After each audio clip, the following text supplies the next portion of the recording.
nakalagay mo sila sa loob ng school. Kasi wala. Kasi kung maglalagad ka, hindi ka ng 20 minutes. Malayo eh. Ano yun? Ano yun? Nangyari siya gano'n? Yeah, nasa loob ng school. Unahan doon.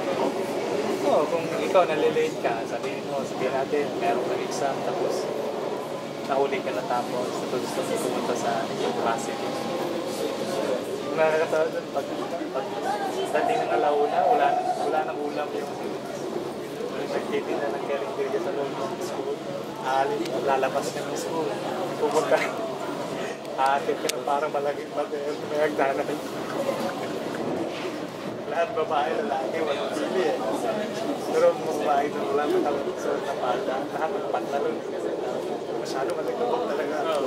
So, matirik na pag ano, lalabas ka ng campus.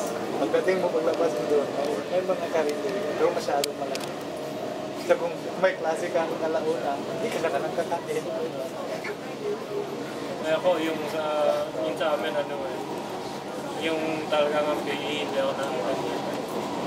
Kasi dancing, yung ginagawa ko, hindi ako nakakanya. Bago the next ng PE, yung napag-out ng PE namin, another break, yan. Ginagawa ko. Para mga kaibigan ko, pumunta sa amin sa gym, sasakay kami ng gym.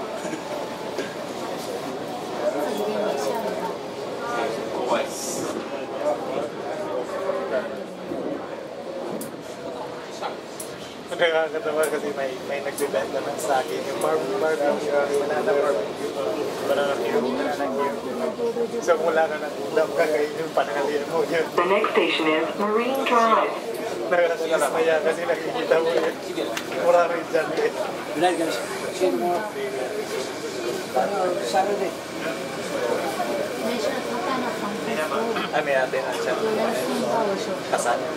就像好像你去了这个地方，我去接，就有所有人脸上。 Makikita mo kung sino yung kumakain ng saging, alam mo na wala nang ulam. Alam mo yun ang late.